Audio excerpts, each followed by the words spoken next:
Selamat petang, salam sejahtera. Terima kasih karena bersama dengan saya di Nazlin Unity Channel. Semalam isu paling hangat ialah apabila Akmal Saleh menyelar Menteri Perumahan dan Kerajaan Tempatan, yaitu Engker Meng, dengan selaran Menteri Bodoh. Perkara itu kini menjadi tular dan perkara itu kini menjadi satu polemik politik yang paling panas dan dijangkakan akan menjadi lebih hangat tidak lama lagi. Ini apabila ada netizen yang mula meramalkan kemungkinan besar DAP tersinggung dengan perkara itu.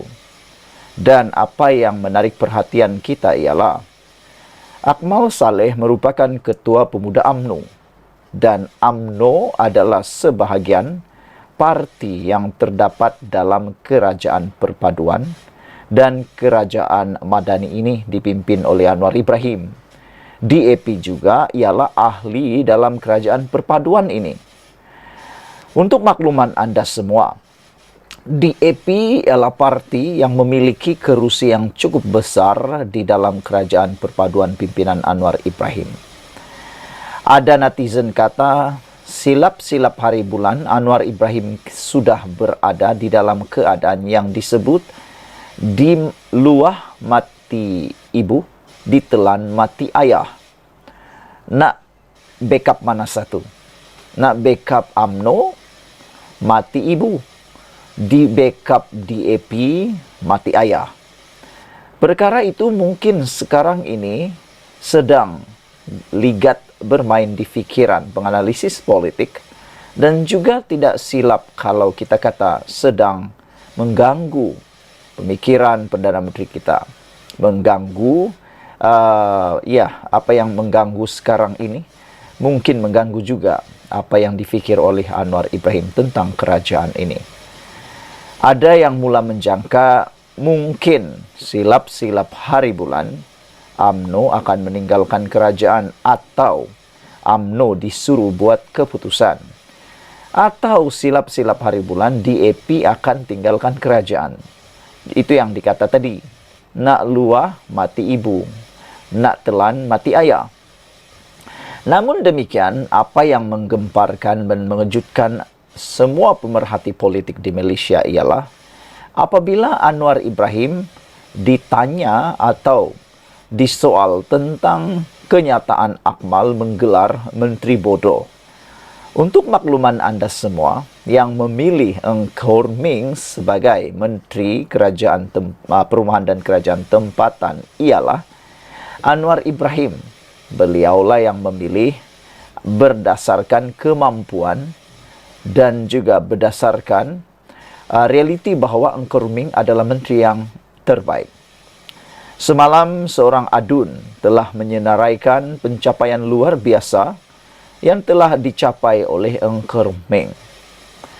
Namun sehingga kini kita belum dapat melihat lagi sesiapa nak backup Akmal Saleh pula untuk menyenaraikan pencapaian hebat Akmal Saleh di peringkat kebangsaan maupun di peringkat kerajaan tempatan. Hari ini Anwar enggan layan kenyataan Akmal Saleh gelar Menteri Bodoh. Perdana Menteri Anwar Ibrahim berkata dia tidak akan melayan kenyataan Dr. Akmal Saleh selepas Ketua Pemuda UMNO itu menggelar Menteri Perumahan dan Kerajaan Tempatan Engker Meng sebagai bodoh dan menjadi punca keadaan ekonomi lemah. Kata Anwar, saya tidak melayan kenyataan seperti itu. Pada fikiran saya, ia bukan konteks yang betul bagi kerajaan perpaduan kita. Kita harus bekerja sama, katanya kepada pemberita hari ini.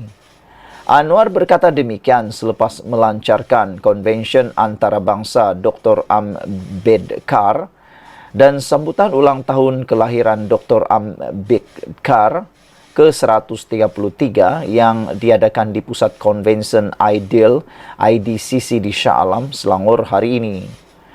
Kemarin Akmal menafikan kempen boikot yang dilancarkannya sebagai punca ekonomi negara semakin teruk. Sebaliknya, Akmal berkata keadaan ekonomi menjadi buruk kerana terdapat menteri bodoh Seperti Menteri Perumahan dan Kerajaan Tempatan Eng Korming, sebelum itu membuat hantaran di X mengatakan bahawa pekerja tempatan menanggung sengsara akibat boikot yang dimainkan oleh pihak tidak bertanggung jawab. Jangan sekali masuk dalam perangkap penghasut. Negara kita memerlukan usaha semua pihak untuk membangunkan ekonomi negara, kata pemimpin DAP itu. Dia turut memuat naik tangkapan skrin daripada laporan media Cina dalam ciapan tersebut. Akmal sebelum ini menggesa orang ramai memboikot kekemat susulan penemuan stoking tertera kalimah Allah di beberapa cawangan kedai serba neka itu. Namun keadaan terus hangat apabila beberapa cawangan kekemat dilempar bom petrol. Selepas itu, Akmal juga mengajak orang ramai memboikot produk keluaran syarikat usahawan kosmetik Alif Sukri kerana mengeluarkan video pendek lagu rayang didakwa mencemarkan kesucian bulan Ramadan. Pada Selasa lalu, Yang di-Pertuan Agong Sultan Ibrahim Sultan Ismail berkata berkenan menerima menghadap pemimpin UMNO dan DAP termasuk Akmal sendiri di Istana Negara. Baginda bertitah agar isu itu dihentikan. Saudara-saudara sekalian, kita sebenarnya bersyukur. Kita bersyukur kerana mempunyai seorang Perdana Menteri yang bijaksana seperti Anwar Ibrahim, yang tidak menambah api, menambah lagi kepanasan isu tentang gelar Menteri bodoh ini. Silap-silap hari bulan kalau kita ada Perdana Menteri yang lain bukan seperti Anwar Ibrahim, silap-silap bukan bertambah dingin, akan bertambah panas isu ini. Tapi Anwar Ibrahim enggan melayan kenyataan Akmal menggelar Menteri bodoh. Sebenarnya kita bersetuju dengan tindakan Datuk Seri Anwar Ibrahim apabila tidak melayan kenyataan tersebut. Tak usahlah melayan kenyataan-kenyataan seperti itu, kata netizen. Ada netizen kata silap-silap mungkin. Akmal Saleh sekadar nak mencari publicity, kata mereka. Silap-silap hari bulan, Akmal Saleh hanya mahu kelihatan sebagai hero, kata mereka. Namun ada juga yang mengatakan Akmal Saleh diminta supaya lebih tenang dan jangan sembrono berkata, kata mereka. Adab di dalam berucap, adab di dalam menyampaikan satu pandangan, sesungguhnya ada, terutamanya orang yang hidup dalam adab ketimuran. Anwar Ibrahim mengatakan bahawa saya tidak melayan kenyataan seperti itu. Pada fikiran saya, ia bukan konteks yang betul bagi kerajaan perpaduan kita. Kita harus bekerjasama, kata Anwar Ibrahim. Sekian dulu untuk kali ini. Jangan lupa tinggalkan komen Anda, tekan butang subscribe. Bye-bye. Selamat malam, salam sejahtera. Akhirnya, ini jawapan terkini untuk Akmal Saleh. Selepas Akmal Saleh menyelar Menteri Perumahan Kerajaan dan Tempatan, yaitu Eng Korming. Apabila beliau menyelar dan menyebut menteri itu sebagai menteri yang gagal dan mengatakan pula menteri bodoh seperti Eng. Rupa-rupanya, saudara, ini 3 pencapaian Eng Korming yang sepatutnya diketahui oleh Akmal Saleh. Ini apabila dalam catatan Akmal Saleh, beliau menegaskan bahawa kerana menteri bodoh seperti Eng yang menerajui portfolio perumahan dan kerajaan tempatan yang menurutnya menyebabkan ekonomi berprestasi buruk dan bukannya kerana tindakan boikot. Akhirnya, seorang adun ahli Dewan Undangan Negeri menyenaraikan fakta yang tidak akan mampu disangkal oleh Akmal Saleh, yang menyebabkan Akmal Saleh mungkin terfikir 2-3 kali dengan dakwaan kecaman ataupun selaran bodoh itu. Dalam satu kenyataan hari ini, Memetik komen Akmal bahwa Eng adalah seorang menteri yang gagal dan punca ekonomi merosot, seorang ahli Dewan Undangan Negeri yaitu Choi menyenaraikan pencapaian Eng yang setakat ini membanggakan bagi membalas dakwaan tersebut. Dengan cara membalas dakwaan dengan fakta ini, maka inilah cara yang terbaik. Mau menunjukkan seorang itu benar berjaya atau dengan tanda petik gagal atau tidak, tunjukkan fakta, bukan dengan emosi sehingga menyelar orang itu bodoh. Inilah beberapa pencapaian hebat Eng Korming, yaitu Menteri Perumahan dan Kerajaan Tempatan. Pertama, Kementerian Perumahan dan Kerajaan Tempatan KPKT telah mendapat penarafan Malaysian Government Performance Index MyGPI tahun 2022 hingga 2023 kategori Platinum. Ini fakta. Akmal kata Menteri KPKT itu penyebab ekonomi teruk. Namun Menteri KPKT menduduki tempat keempat. Menteri yang rakyat paling puas hati dalam 100 hari pertama kerajaan. Kajian selidik ini bukan kajian selidik DAP. Itu kajian selidik Sinar Harian, Astro Awani, Sinchu, The Star, dan Malaysia Nanban. Yang baik jadi teladan. KPKT boleh jadi teladan untuk Malaysia, untuk negara tercinta, kata Timbalan Speaker Dewan Undangan Negeri Perak itu. Komen Akmal mengenai Eng sebagai bodoh hadir selepas pemimpin DAP itu menyiarkan di X mengatakan bahwa pekerja tempatan menanggung sengsara akibat boikot yang diseru oleh pihak tidak bertanggung jawab. Jangan sekali-kali jatuh ke dalam perangkap penghasut negara. Kita memerlukan usaha semua pihak untuk membangunkan ekonomi negara, kata Eng. Dilampirkan dalam catatan Eng itu tangkapan skrin laporan media yang menonjolkan kesusahan pekerja tempatan yang didakwa terjejas oleh pemboikotan perniagaan. Akmal sebelum ini lantang menggesa boikot terhadap Kekemat susulan isu stokin terkerah kelima Allah. Pemimpin UMNO itu juga baru-baru ini menggesa boikot terhadap produk usahawan kosmetik Alif Syukri susulan klip video hari raya yang dianggap tidak menghormati kesucian Ramadan. Selasa lalu yang di Pertuan Agong Sultan Ibrahim Sultan Iskandar berkenan menghadap pemimpin UMNO dan DAP termasuk Akmal di Istana Negara dan menggesa mereka menumpukan kepada perpaduan bukan perpecahan. Sementara itu, Eng telah memilih untuk tidak membalas kata-kata Akmal. Dalam hantaran DX, Eng sekadar berkongsi laporan media mengenai pengiktirafan Agong untuk kementeriannya. Tanpa merujuk kepada komen Akmal, Eng menulis, "Kami mengambil berat, kami berkhidmat, dan kami laksanakan. Biar fakta yang tunjukkan.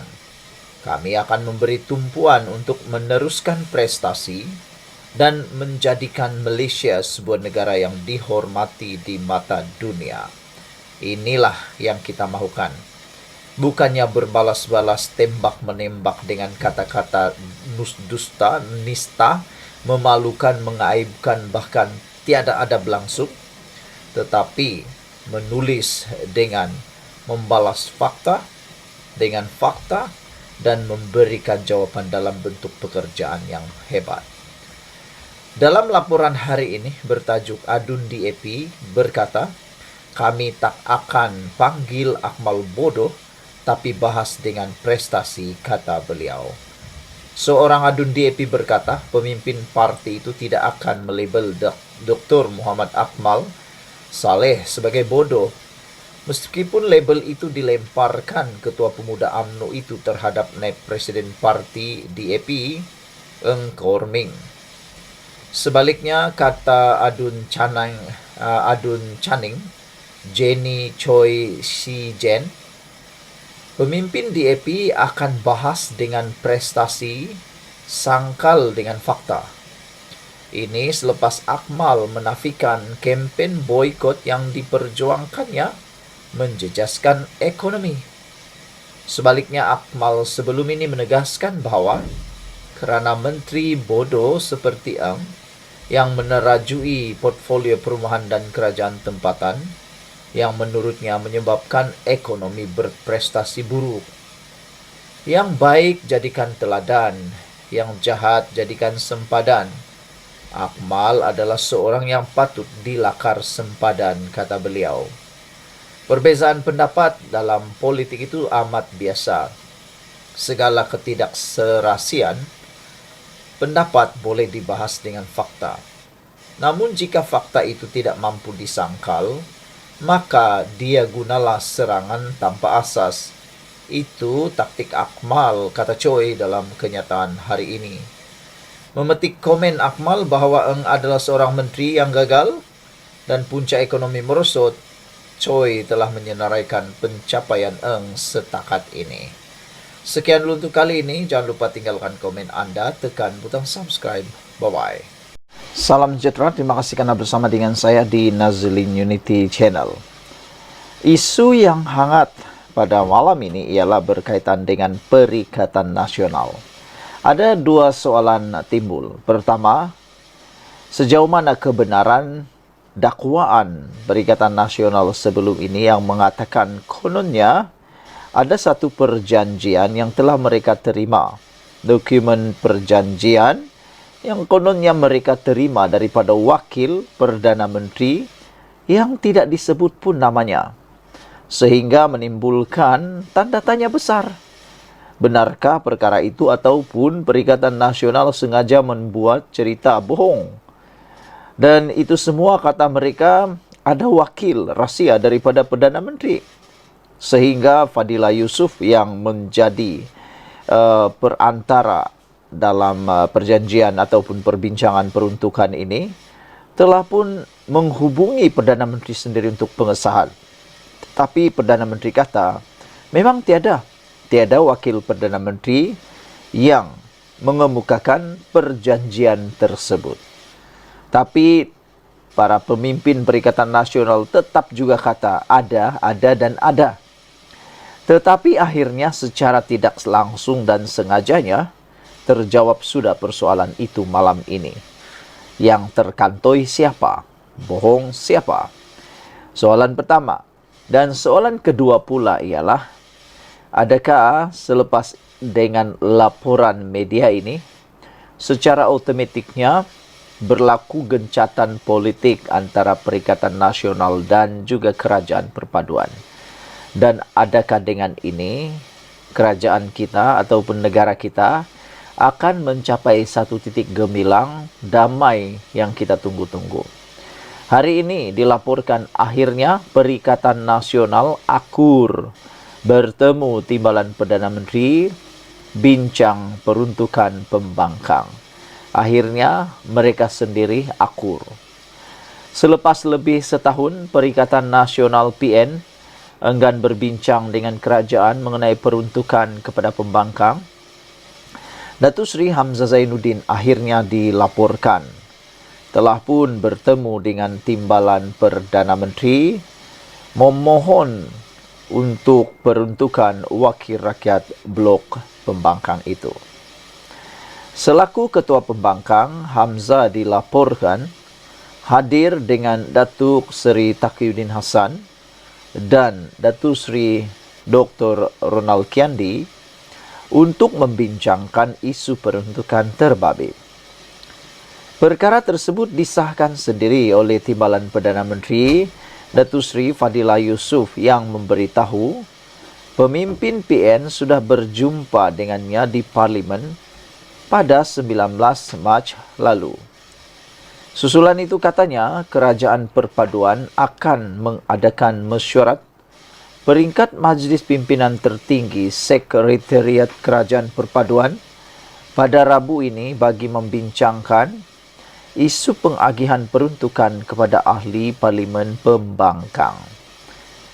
Saya tanya apa kemauan mereka, kata Timbalan Perdana Menteri Fadillah Yusof. Hamzah Zainuddin berkata mereka mahu peruntukan dan apa saja syarat itu terserah kepada kerajaan. Nah, disinilah jawabannya. Rupa-rupanya belum ada apa-apa dokumen syarat perjanjian tentang peruntukan itu pun. Saya maklumkan kepada mereka, kata Timbalan Perdana Menteri Fadillah, itu akan dibawa ke perbincangan di peringkat Majlis Perpaduan Kerajaan Madani, Majelis Pimpinan Tertinggi Sekretariat Kerajaan Perpaduan, untuk mengemukakan apa yang dihasratkan oleh mereka. Katanya memetik berita harian ketika ditemui di Majlis Rumah Terbuka Parlimen Petrajaya di Kuching hari ini. Mengulas lanjut, Fadillah berkata, apabila Hamzah menyerahkan kepada kerajaan untuk meletakkan syarat, pihaknya hanya akan memutuskannya, termasuk jumlah peruntukan yang akan diberi kepada dalam mesyuarat Majlis Pimpinan Tertinggi Sekretariat Kerajaan Perpaduan nanti. Bagaimanapun katanya, beliau agak terkejut selepas perjumpaan dengan 3 pemimpin Perikatan Nasional itu. Beberapa kenyataan daripada ahli Parlimen Blok Pembangkang mendakwa sebelum ini sudah ada perjanjian dikemukakan oleh Wakil Perdana Menteri Datuk Seri Anwar Ibrahim. Tetapi saya sendiri pun tidak tahu mengenai perjanjian dikemukakan Wakil Perdana Menteri dan saya mendapatkan pengesahan daripada Perdana Menteri dan beliau juga kata tidak ada. Jika itulah apa yang mereka kata, berbincanglah dengan Wakil Perdana Menteri itu seperti didakwa. Tak perlulah bincang dengan saya lagi, kata Fadillah Yusof. Ketika memaklumkan memang tidak mengetahui siapa Wakil Perdana Menteri yang dimaksudkan itu. Nah, jadi hari ini kita bersyukurlah. Sesungguhnya kita harus bersyukur kerana dengan laporan dan berita ini, kita harapkan kita sudah masuk dalam transisi yang kita tunggu-tunggu, yaitu gencatan politik Malaysia. Sekian dulu kali ini. Jangan lupa tinggalkan komen Anda, tekan butang subscribe. Bye-bye.